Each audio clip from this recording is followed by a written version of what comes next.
The views expressed on the following broadcasts do not necessarily reflect those of KHLT, Take 12 Radio, or our affiliates. The opinions on this show are those of the host, co-host, and guest. Take 12 Radio and KHLT Recovery Broadcasting are not affiliated with any particular 12-step fellowship.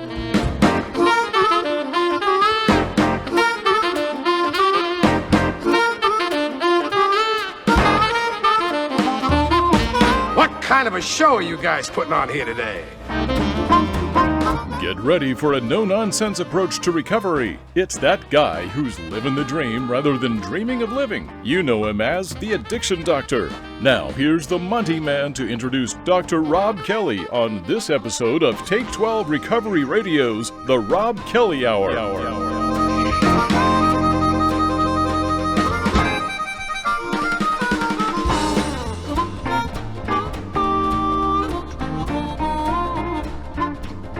That's right, my friends. Welcome aboard to another fine episode of the Rob Kelly Hour, a production of the world's original recovery talk and positive music radio program, the Take 12 Recovery Radio Show. We are broadcasting to you from the studios of KHLT Recovery Broadcasting on the outskirts of beautiful downtown Albany, Oregon. And on the phone with me, as always, is the world's addiction doctor, Dr. Rob Kelly. Dr. Rob, what is going on, brother? Hey, my man, good to be back. Had to miss last week, guys. If you tuned in, I do apologize. I've been traveling and working with a couple of patients in need, but great to be back. How are you doing, Monty? I'm doing great. I got to tell you that I got a piece of news here. I don't know if you've heard this or not, but I had to share it with you. You're familiar with Arby's restaurants, are you not? Yes. Okay. Well, Arby's Restaurants is releasing 2 limited edition alcoholic drinks, and they are Arby's Curly Fry Vodka and Arby's Crinkle Fry Vodka. Can you believe it? I know, right? That's crazy. Crazy. The Curly Fry Vodka has cayenne, onion, and garlic flavorings. The Crinkle Fry Vodka has kosher salt and sugar. The potato-based liquor debuts this month and will only be available in a handful of stores. $60 a bottle, though, and you can purchase it online. So there you go, a new way to kill yourself, right? Yes, exactly. Oh my goodness sakes! Well, brother, before we get into what you want to talk about on this show, I just want to give you kudos. Your updated website looks phenomenal.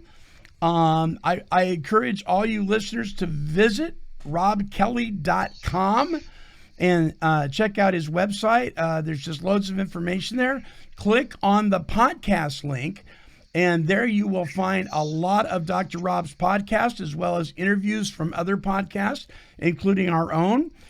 Just a plethora of information and incredible solution-focused podcast on robkelly.com. You don't want to miss that. You can follow the links right here at Take 12 Radio as well. So good job on the website, brother. Thank you so much. Yeah, we really put our heart and soul into it, and we got a great podcast designer guy. So yeah, very pleased with it. Yeah, good deal. So what do you want to talk about on this show? Well, I'm going to talk about a topic that a lot of people kind of disregard, but what I've found out is over the years that I've been practicing and the stuff I've seen and the research that we've done is trauma is the gateway drug, so we say. So I want to talk about trauma today. All right. And when I say trauma, you know, we have to understand that the alcoholic brain is different to the normal brain. And we've not realized this for years and years. So 12 years ago, the medical fraternity found out that the brain is like plastic, that we can redevelop and remold the brain different to what it actually is. And by that, we use, we're talking about neuroplasticity, which changes neural pathways. And that's part of being a recovered alcoholic, is to change them permanently so they don't go back to self-sabotaging. Yeah. So we're born this way. Alcoholics, if you don't know by now, you're born this way. trace it back in your family. It's always in your family tree. May skip a generation, but it's always there. So we're born with this predisposition that we have. What happens is we have the traits of the alcoholic, which I'll go into shortly, from day one. And as we go through life, it might be the age of 6, 7, 8, 9, 10, as in me, or 30, 40, 50. It makes no difference. But sooner or later, you're going to take a sip of alcohol. Once we do that as alcoholics, then we set off the whole phenomenon we talk about in the big book of the craving and the central nervous system and the mental obsession that we have. So what happens is we look back on our childhood. Now, I told you that we're born like this, but how can we show traits of an alcoholic if we haven't drank? Well, it's all about traits. So even when we recover from alcoholism, I'm a recovered alcoholic, like I said, I still have the traits. And hence the book says once an alcoholic, always an alcoholic. It doesn't say active alcoholic. It says alcoholic, which my brain is. Now, turned around, which we'll probably get into later, that becomes one of the most focused brains in the world, and we can achieve anything that we want to achieve. But what happens is when we go through trauma in our childhood, and we're talking about as small as 3, 4, 5, 6, we see that trauma differently, and we accept it into our subconscious mind differently. Now, let me give you a for instance. Me and my brother are stood on the kitchen table, for instance, and we're not supposed to be on the kitchen table. My mom and dad made that clear because it's new. And my mom comes in, and me and Paul, my brother, are stood on the kitchen table. My mother says to my brother, who has the normal brain, no alcoholic addiction tendencies, "Get down off that chair, you stupid idiot. Get out. Get out of the table. Now, come on, get down." Okay, so he gets down. Now, she's speaking to both of us, and I freeze. Why do I freeze? Because this is what I've heard. "Get out of that table, you stupid idiot," is what I hear. And I found out this many years ago when I was doing research into the addicted brain, the alcoholic brain. So we got on board that everybody who is an alcoholic has the trauma, has the abandonment, has the shame, guilt, remorse that we all suffer from. But the trauma from there is all stored in the subconscious brain. Now, when I work with a patient, the first thing they say is, "Oh, I've never been in a car crash, plane crash, and nobody's died in the family." That's not what we're talking about. We're talking about little trauma that are huge to the alcoholic brain. So, for instance, again, how many times have I told you, Robert, you can't go to college like your brother. You're not clever enough. That is huge trauma that I carry into my life going forward. And of course, as soon as I drink, it remaps the brain into that self-defeat and self-sabotage behavior. So what most alcoholics suffer for when they go for that job, that girl, that house, that car, is the brain says to them, "Get out of that chair, you stupid idiot." It doesn't say, "Oh, good job." So therefore, we have to look for a full psychic change, psychic of the mind, psychologist, psychiatrist, not the guys that deal the tarot cards out on a crystal ball.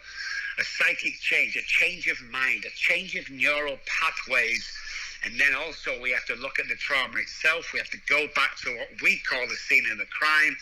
And we have to talk to the inner child, which has always been injured from our trauma, and heal that. And once we heal that, going forward, we're talking about permanent, that's what the big book talks about, permanent recovery.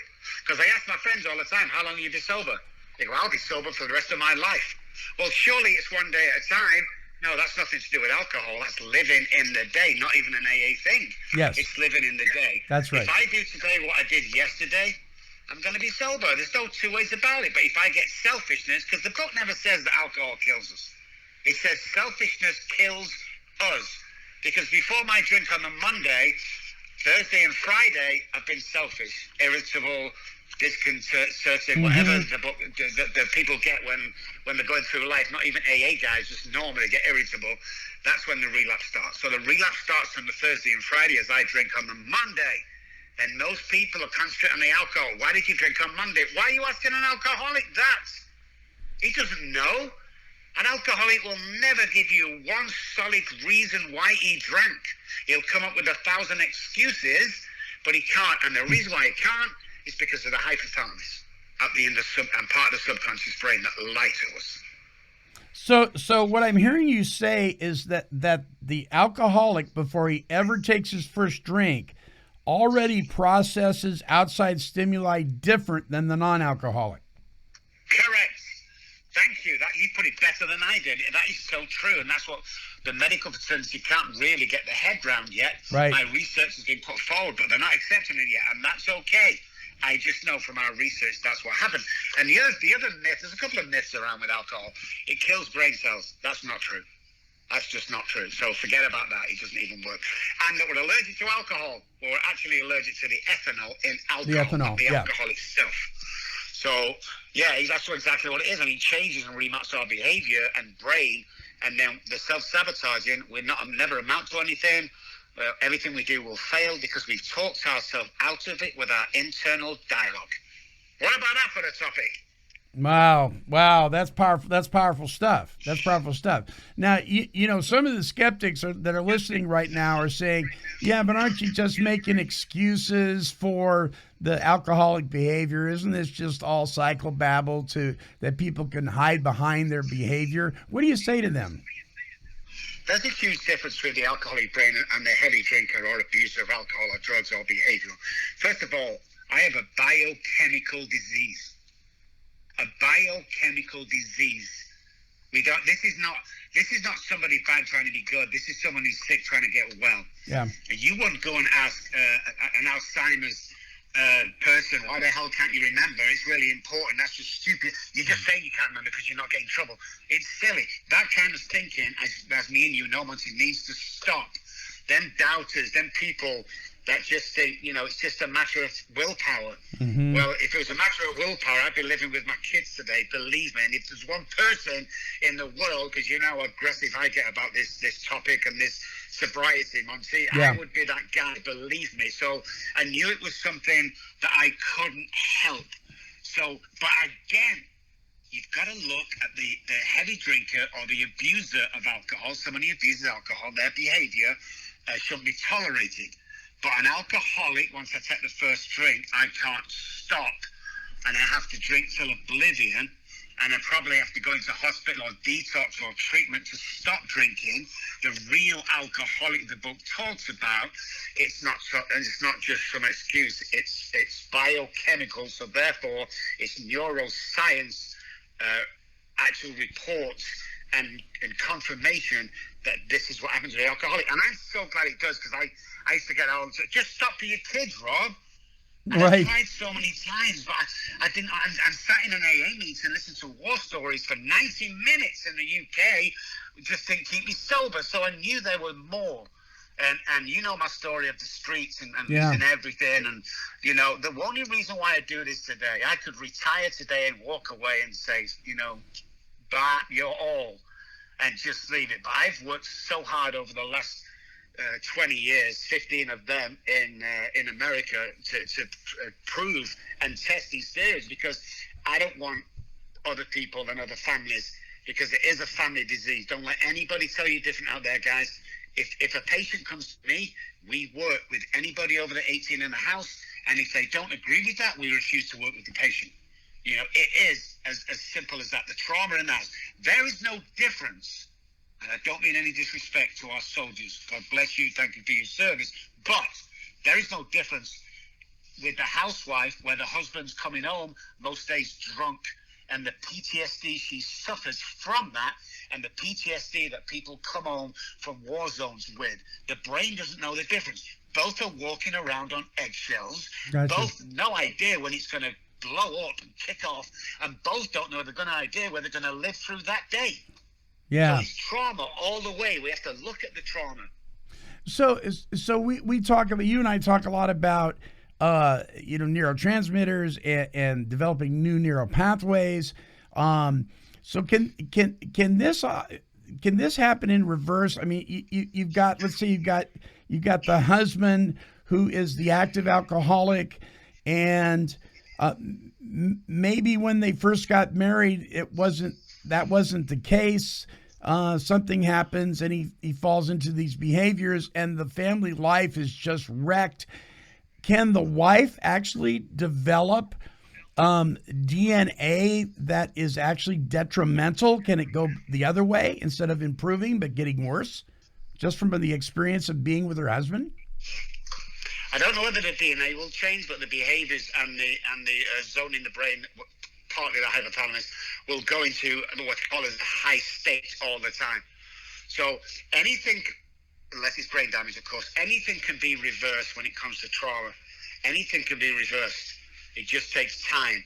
Now, the only time anyone's DNA changes is when we have a spiritual awakening that has to, I don't care if you're atheist, non-AA, you have to have a spiritual awakening and psychic change, which we're talking about now. Your DNA changes.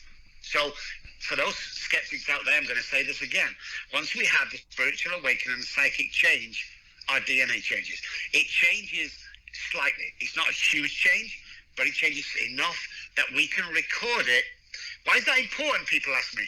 The big book, great line out of the big book, the same man will drink again. So through this transformation, I'm not the same man as I stepped in the door on the first day. So at 6 months, 3 months, 2 months, as quick as you do your work, the DNA change. I'm a different person. But the wife suffering from the trauma back home, because we go through trauma as well, but it's a different kind of trauma, then their DNA doesn't change as much, but their thought patterns, behaviors, and central nervous system changes immensely. Yeah. So what kind of, why are we so afraid to talk about these issues in today's 12-step support meetings? Well, I think there's a couple of things. First of all, uncovering trauma, and we try and do it with step 4 and 5, and 8 and 9. Uncovering trauma is very uncomfortable, first of all. Mm-hmm. You really need a professional to take you there. See, this is the missing link for me when it comes to the program. Love the program. Me and you both do it. Saved my life. Yeah. But there was a missing point, and the missing point is professional help once you get to the trauma part. So nobody wants to talk about in the rooms or the group, because there's been millions of times in the past where what you share in the room is spoke outside the room. Now I'm sat in a room with an A-list celebrity. He sticks in the back door. This is how Alcoholics Anonymous, the fellowship, not the book, the fellowship has got. Nobody knew he was there. Within 10 or 15 minutes that he was in that building, the press was surrounded outside and friends. Somebody's been texting from the inside of that room. Oh my God, blah, blah's here. You've got to come. And he was seen going out the back into his car. They ushered him out the back. So we have to be really careful what we're talking about and who we're talking to. And the book talks about a closed-mouthed friend or a vicar or priest that we confess this to, because that's all the trauma. It's the stuff we're taking to the grave. The book actually touches on it when it calls it the grosser handicaps. There's only 7 grosser handicaps. And that's the worst thing you're going to do that takes you to your grave. So I think that's why we don't feel comfortable talking about it. And I'm a great believer. 4 and 5 can clear most stuff up. There's no doubt about that. But for those guys that have the heavy trauma, outside help is needed. And once you go back and you clear the trauma or the wreckage of the past or the scene of the crime, as we call it, clear that up. Make sure the inner child, because we've all got that inner child inside us that's been damaged, and we carry around with that. And at times we are that little kid. The book talks about a little boy whistling in the dark. That was touching on inner child work back in the 38, 39. It's incredible. But they were talking about this, and we only found out 40s or 50s, and even psychic change 10 years ago. It's not that often, so it touches on it. It's very, very important. Yeah. Wow. So let's talk about children in the family. So you have active alcoholism going on in the family. What's this trauma do to the innocent children that are witnessing active alcoholism going on between mom and dad? What's that do to their psyche? Unfortunately, it's the long term we have to look at with the kids. So there's nothing directly, mom and dad argue, dad hits mom, he's drunk, she gets a black eye, the police turn up, nothing. You'll see, the child, it's okay. I always hear this all the time on Zoom, like you said, patients, especially the wives. No, it's fine. They were fine. They divorced. No, they were fine. They're not fine. Right. Okay, guys, they're not fine. And what happens is all sorts of miserable, horrible things in their life that's related to that one incident where dad hit mom because he was drunk. And the women grow up, 15, 16, 17, 21, whatever, and they attract that guy that hits them when they're drunk. And the women go, I don't know why I keep attracting them. Really? Really? What did your dad do to your mom? Well, because we have this feeling inside that when we see somebody, there's certain traits and body language that the mirroring part of the brain picks up, that this guy is an abusive guy who you see him drinking. And your mirror part of the brain goes, oh, this is comfortable. This feels so good. I'm going to stay in this relationship. As long as other things as well, with the trauma, like you're not going to be able to perform to your 100%. They're going to do certain things in life. Certain traumas are going to show up in life. You might get bullied. People get bullied, not for being small and weak, but it's the mindset that they've been brought up. And I'm talking about teenagers now. If dad brings up, and he's not the alcoholic, or even if he is and recovered, he'll bring up a strong guy, not to put up with bullies. And you get that mentality. But if you're brought up where you're seeing dad and mom all the time and getting carried away with the police and handcuffed and mayhem in the house and throwing stuff, and you're cowering in the corner, scared of your life, then when something starts at school, you're going to cower in the corner and hope for your life. And people are not recognizing that the childhood drama that we go through and trauma affects our adult life or our teenage life. And there are too many to mention. There are millions of instances where you can trace back because son saw dad hit mom. Yeah. Wow. Okay, we're gonna take a short break, and when we come back, more on this topic of trauma, the gateway drug, with our friend Dr. Rob Kelly. Folks, don't go away. We'll be right back. This is just important information you just need to know. So please hang tight with us, and we'll be back right after this.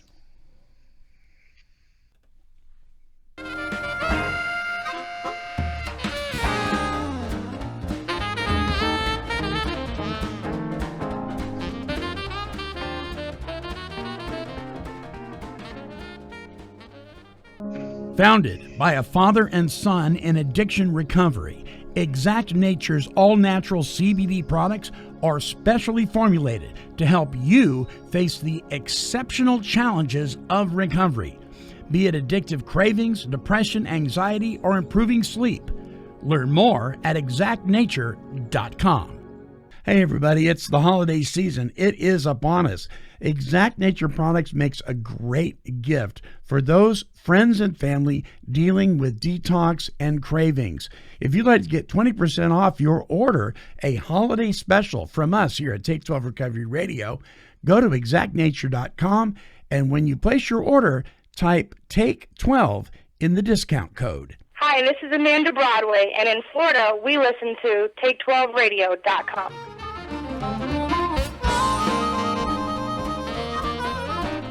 All right, welcome back to the show. You have tuned in to the Rob Kelly Hour with the world's addiction doctor, Dr. Rob Kelly. And we've been talking about trauma. We used to make the joke tongue in cheek. Well, tobacco is the gateway drug, and then it's marijuana is the gateway drug, and then alcohol, and then it gets worse and worse and worse. But I am convinced, along with you, Dr. Kelly, that trauma really is the one that opens the gate here. And my trauma may be that I was never hugged, and your trauma may be you were hugged too much. We really can't say, we can't sit back and say, well, your experience wasn't traumatic. That was nothing. But people minimize that stuff all the time, don't they? All the time. And you just got to look and remember one thing. If the central nervous system is affected, trauma is involved. Now, if you ever guys been driving down the road and unfortunately enough to hit a deer, but it doesn't die, it just hits it and it falls over, you'll see that deer stand up. It'll stay for a couple of seconds. It'll stay still, making sure there's no other danger. Then it'll stand up, and then, interesting facts, it will shake violently. for about 5 seconds. Then it'll run off. That gear does not suffer from any trauma from that accident because it shook it all off. We don't do that as human beings. We stuff it down, we stuff it down, we stuff it down. And then what happens is a bit like a zip file on a computer. One day, because you've got nothing else to do, you'll click on there and all this stuff will come out like crazy. Wow. And you won't be able to handle it. And that's when people have breakdowns. That's when people relapse. It's like this stuff needs to be delved into. And I'm not even talking alcoholics here. I'm talking about normal people that have trauma. Anything less than nurturing as a child is child abuse, period. Yes. And I dare one person to come forward and prove me wrong. Anything less than nurturing as a child is child abuse. And we take that because the central nervous system stays on a jacked up state for the most of your life. Unless you go back and clear that stuff up, and going back and making an amends to somebody is great. But some instances where there's trauma been involved, then it needs to go deeper and deeper to clear it up. And only then will you be able to live life to your full potential, because we are born with $1 million minds. Stop hanging around 10-cent minds. Now, come on, stop it. Yeah. We don't need to do stuff like that. We go back to the scene, we clear that up, we make our amends, we move forward, and we help others. And if you do that, your life will become amazing. Yeah, amen to that. Amen to that. So I got a question for you about residential treatment. And let me see what, because I've been thinking about this all week. Are you sure you want to go here, Monty? Yeah, I do. Because you know, I work in that field, and one of the things that I hear a lot is I'll get somebody in my office that is, we call them students where I work. We don't call them clients. So I get a student in my office who is maybe he's been there for 2 or 3 months. It's a year program. And he is just fed up with all the nonsense going around with the other 35 guys. I mean, he's like, I'm here for the right reasons. They're not here for the right reasons. They're doing war stories. They're doing this. They act like angels in front of you guys, but behind closed doors, they're doing this, that, and the other thing. And I've had it. I'm just done with it. Does that, I mean, I hear that all the time.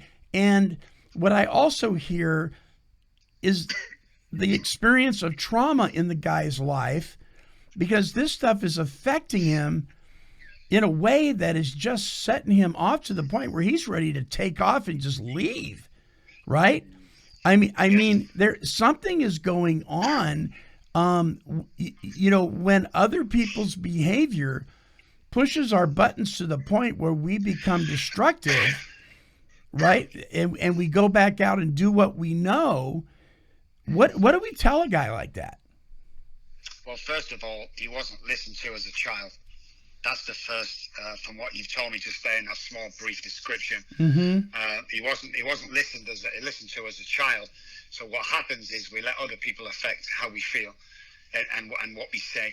If you're doing the right thing in treatment centers, the good ones, not even going to the bad ones unless you want to go there, then you will recover and you will move on in life.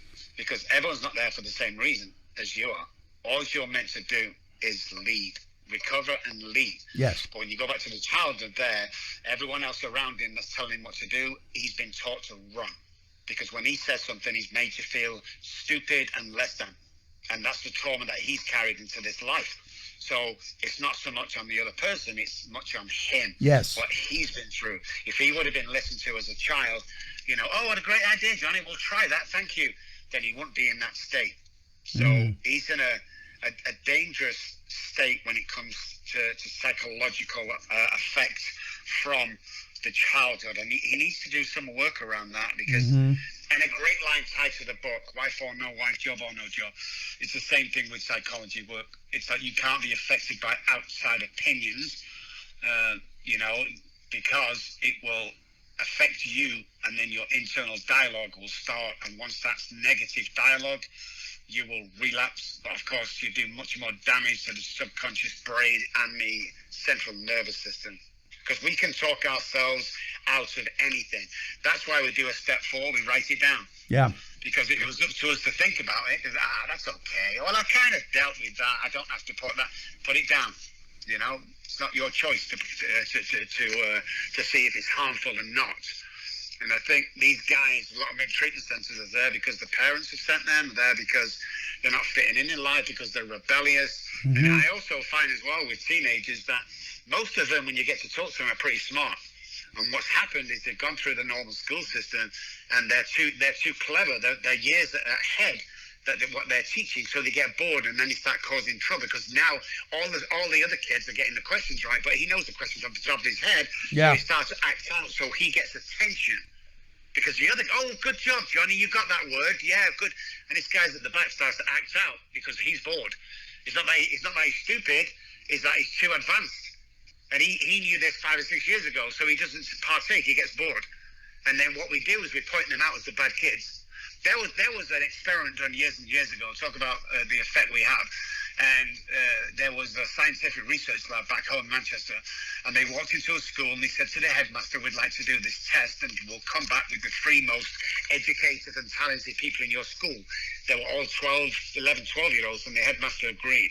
They went in the next day, they gave them all the tests, they completed it, they went back and said, we'll be back tomorrow and we'll tell you the top 3 in your school.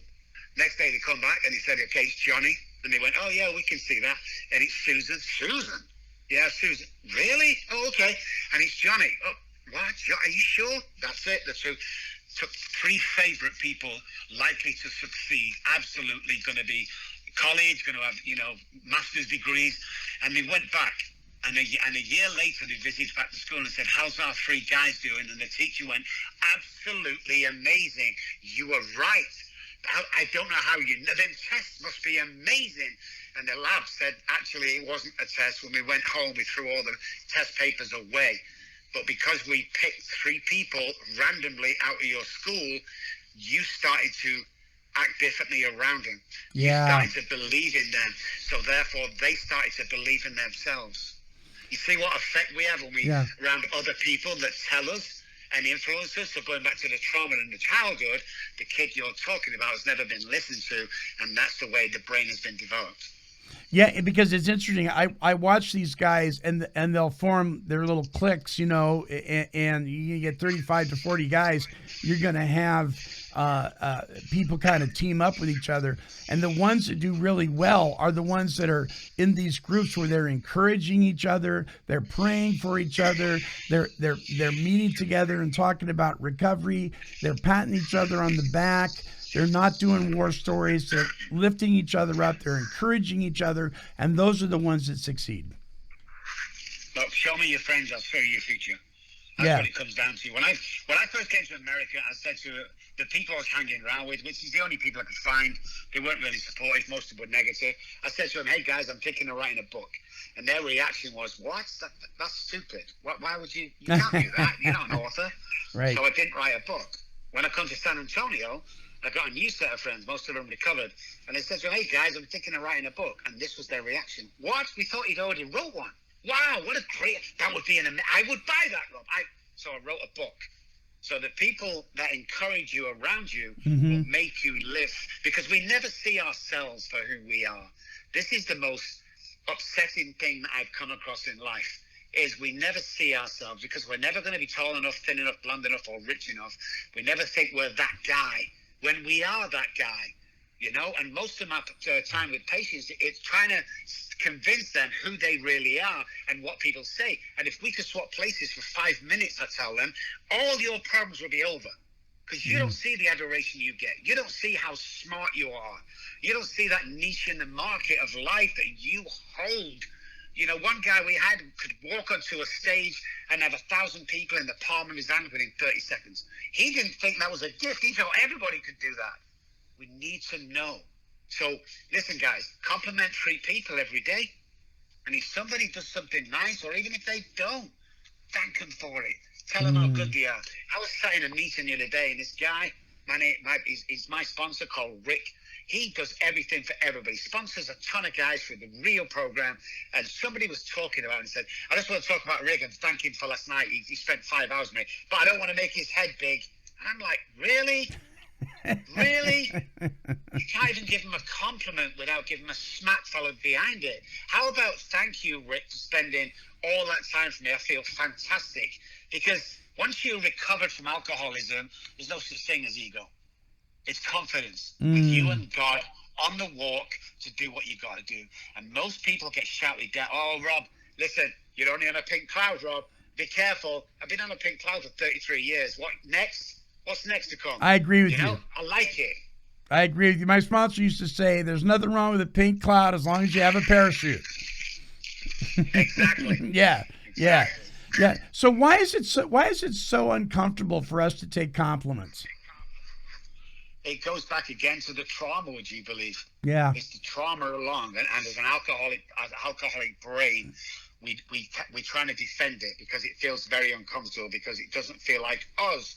So one of the hardest things to get an alcoholic to do is say thank you. It's so hard, and yes. I know this because I've worked with patients, but I did it myself.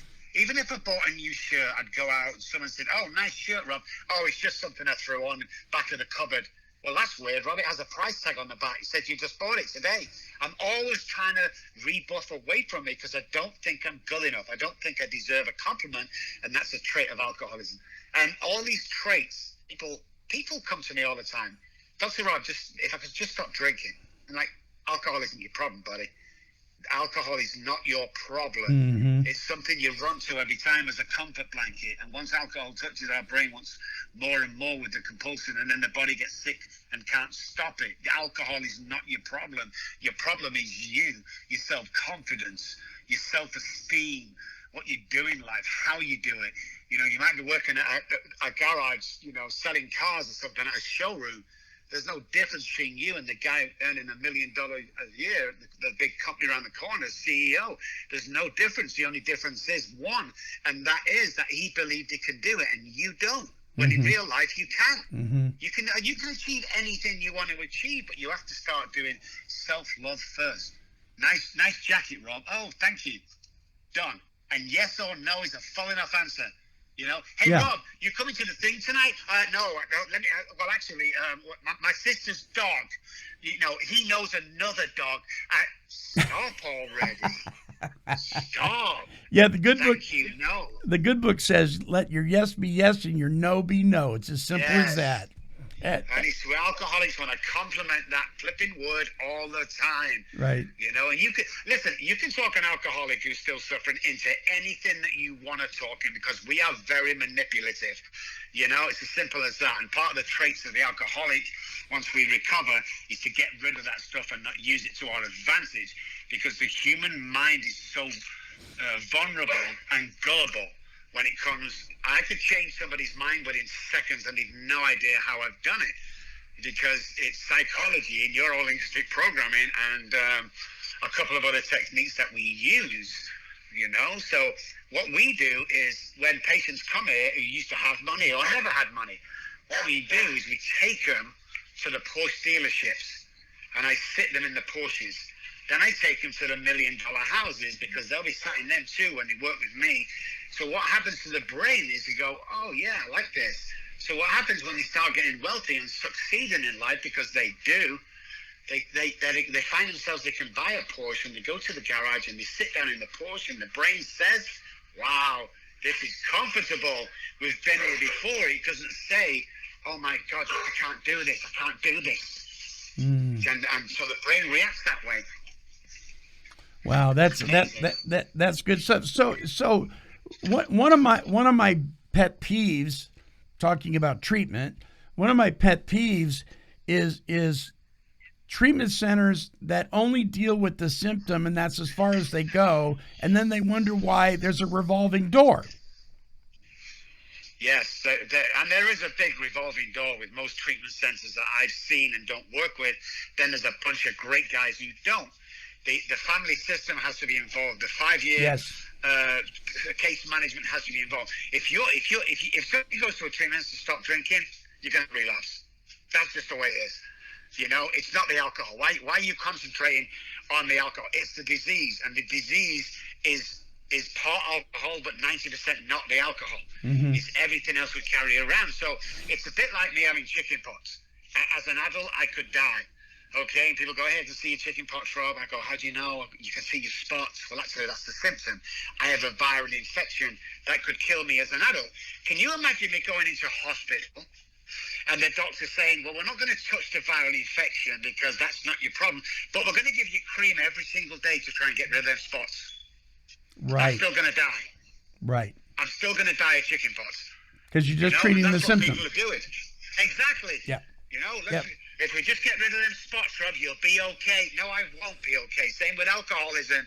If we can just put alcohol down, we'll give you some relapse prevention classes. First of all, why are you telling my brain that I'm going to relapse? So therefore, you're preventing that. Yes. The book talks about permanent recovery.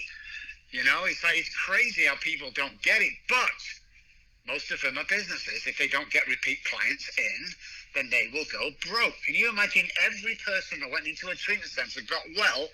There'd be 2 treatment centers in the world. Everybody would be out of business. I saw one treatment center, Monty, and they kept a patient there for 2 years on a 90-day program because the insurance kept 2 years. Wow. And that's what it's got. And I don't mind telling anybody. Listen, the treatment model is broken.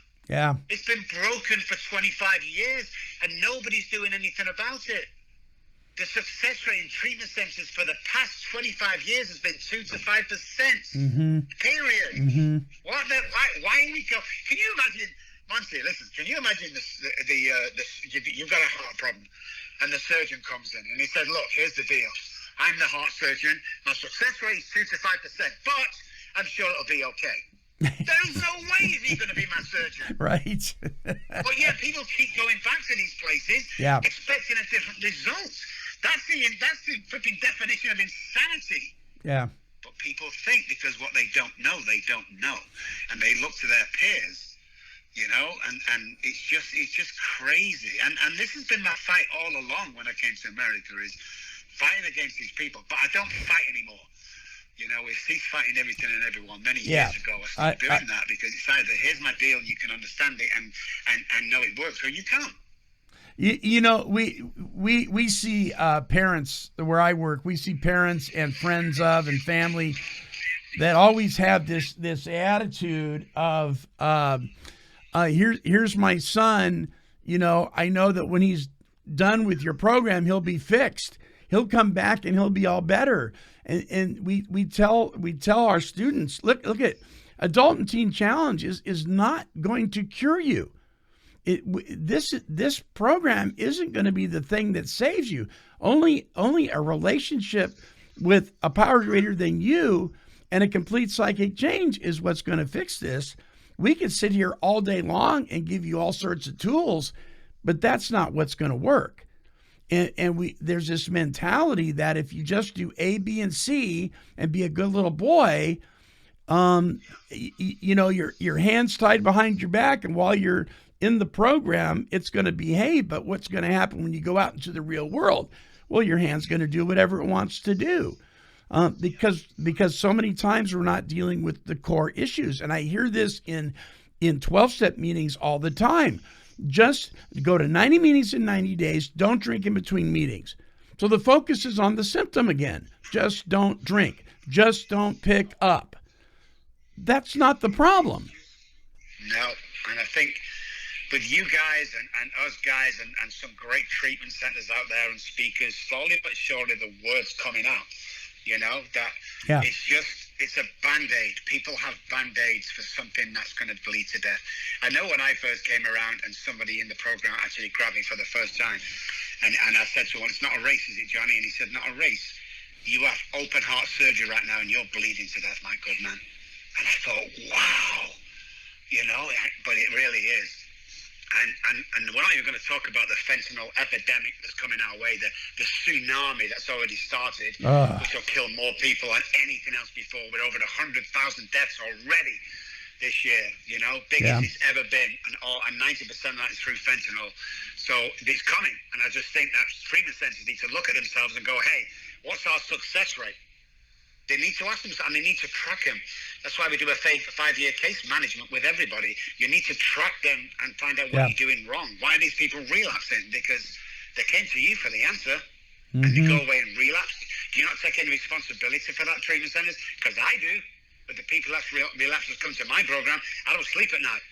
It destroys my week. I have to repair the damage, go back to them, find them, bring them back. You know, not charge them a dime and make sure that what they missed out was done right. That's why we're the only company in the world that offer a money-back guarantee. Because we need to stop doing this for financial reasons. We need to start putting your heart and soul. I know everyone's got to pay the bills. I'm not talking about that. I'm talking about greed. That's what I'm talking about, greed. Yeah. If you work at a treatment center, do your best every day. I know you do, most of you guys. But the guys that are running treatment centers have no problems. You relapsing and relapsing. You need to look at your morals. Amen. That's right. That's right. Yeah, we got to figure. You know, we sit down and we assess when a student leaves prematurely, or there's been an issue. We sit down and we talk as a team and we say, have we done everything that we could do for this guy? What have we done? Where did we go sideways? You've got to take an inventory of your center. You do. And you've got to be willing to admit that maybe you missed the boat. And sponsors need to be willing to admit when they've been sponsoring incorrectly. Meetings need to be I think AA meetings, I think they ought to do an AA group inventory once a year at the very least. You know, there's a whole platform from the General Service Office on how to do a group inventory. Sometimes we need to hit the reset button, and it's not the worst thing in the world for a meeting to close and reopen and hit the reset button, is it? No. So I know that it's kind of what we did. We were going to a group that was just self-sabotaging everybody in there, you know, with the war stories, and you never say recovered. And I heard once that I said, you've got to say recovering every time you talk about the disease. And this guy says, why? He said, well, you don't want to say recovered and jinx it. Jinx it? Oh, this is a bingo game. How can you jinx it? What are you talking about? This is you, God, and a deal done. You know, the only reason why God takes the compulsion away for us is because we have to work with his kids. It's not a free pass. You don't get to go to AA once and never drink again. It doesn't work like that. There's work to be done. You know, you got to put the work in. He will keep you clean and sober. Yeah. That's the first thing he'll do every day, but he'll also take you to a higher level where you can make a difference in this industry and this world, whether that be talking to one person or a million. You've got to remember every day, the book says that the Good Samaritan every day, you've got to remember that someday someone's going to come to you and you are going to be the only person in recovery that other guy knows that day. How are you going to present yourself? You're going to present yourself miserable and the world's on, you've been sober 50 years and you're still miserable? Or are you going to light his life up and get excited about life and grab the book and show him stuff in it? Because that's what got me excited when I came around. You know, enough of the old BS that's going around. I wanted what this guy had. You know? Yeah. And I see him all the time in the corner at me, you know, especially when young girls come in, oh, I'm 30 years sober, you know, I've been what have you done with your life? When's the last time you sponsored somebody? When's the last time you complimented somebody from your back seat that's always got to be yours? That seat's Johnny's, make sure he sits there. Shut up. When's the last time you did something for somebody? Yeah, I hear you. I get a question about relapse. We're almost out of time. So when we're talking about trauma and the alcoholic has been maybe working through some of these things, and unfortunately he does have a relapse, and I'm talking about relapse but before he ever drinks, and then he actually does drink and maybe even goes on a bender. Does the trauma that he's experienced, does that come back? Does he have to go through this the whole psychological, you know, juggling game again with his trauma, or can we just pick up and move forward? Trauma that's been repaired in the past will never be addressed as long as you've cleared it up properly. And an alcoholic who's working his program has laid down the first 6 4 he's done all his work will never relapse. It's impossible to do the program and relapse.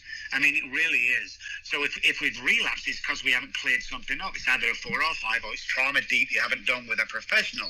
And that will be twice as bad. It's a progressive illness, and that's not just the alcohol. When you go back, it doesn't mean you drink twice the alcohol. You might drink a little bit less and get just as drunk, but it's the past that's twice the pain. And we have to sort that stuff out. Otherwise, it will kill you. Yeah. Yeah. And so you say it all the time, and I totally concur with it. If you do the program the way it's laid out and you follow the directions, you will not relapse. It's impossible. I say this all the time. Do your program. I mean, do it properly. Don't. Oh, I didn't do a step 11 tonight. Oh, I didn't. I wasn't answering good. If you do the program as laid down the first 164 and you relapse, message me. I'll send you $5,000. Right. Message me. Yeah, I know. I love impossible. it when you say. I love it when you say that. That's great. That's great. Yeah, because if you've relapsed, that you've missed something, obviously. 100%.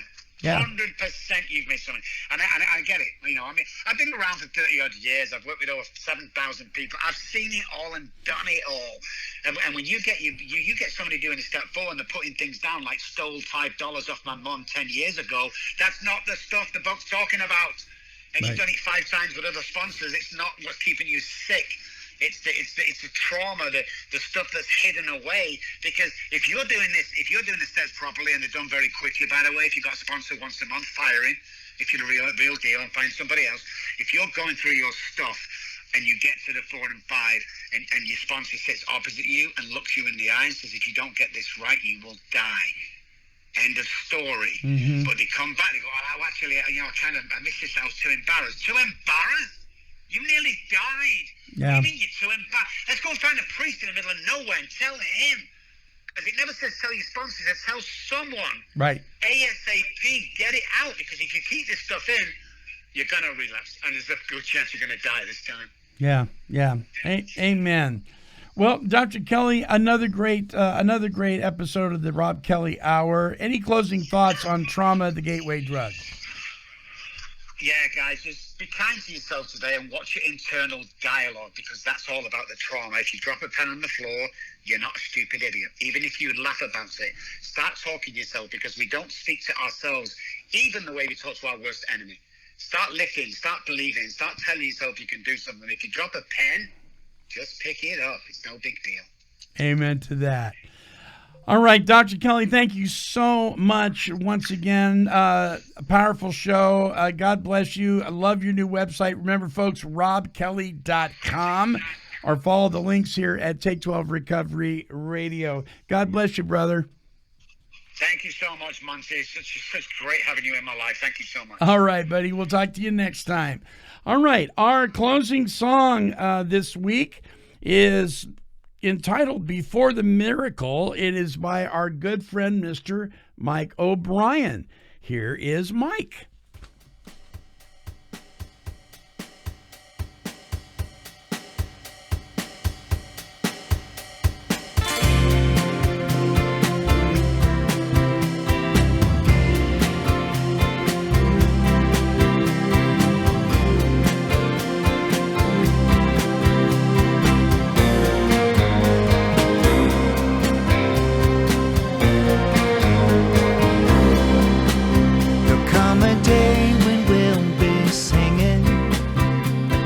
Song than we sing now, so I hope you won't be leaving before the miracle comes round.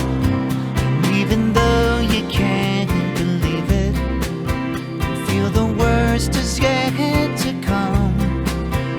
Don't check out before it happens, before the miracle comes round.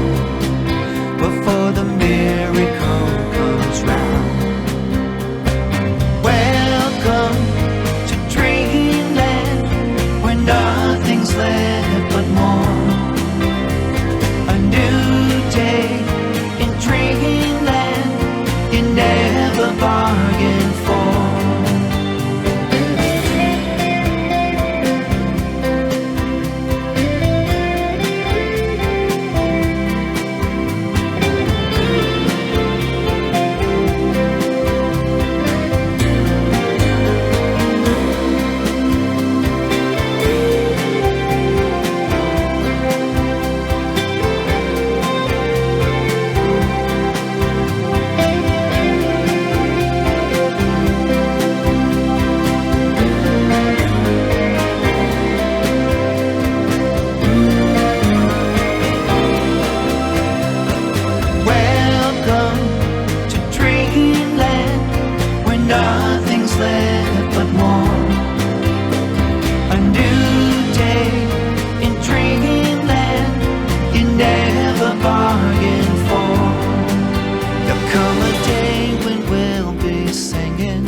song that we sing now.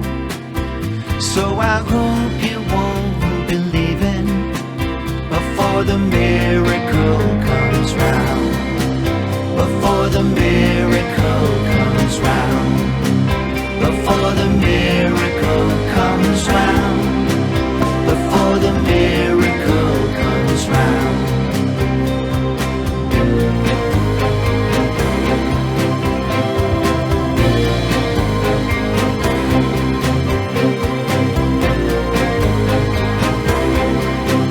Before the miracle comes round.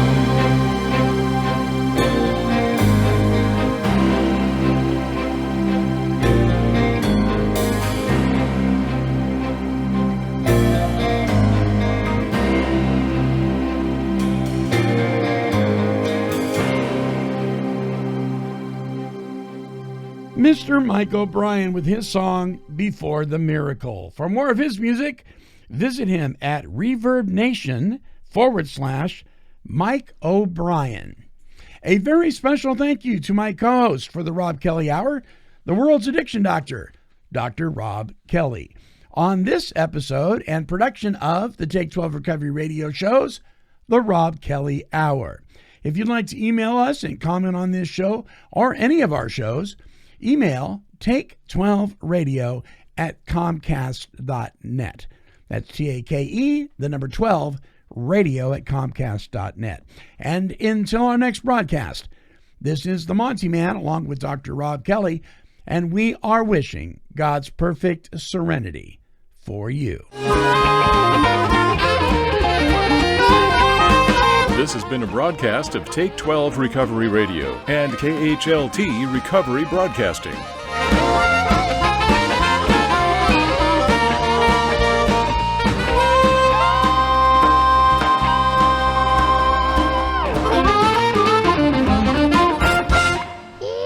Kitty, kitty, kitty, kitty. Meow, meow, meow. Woof, woof.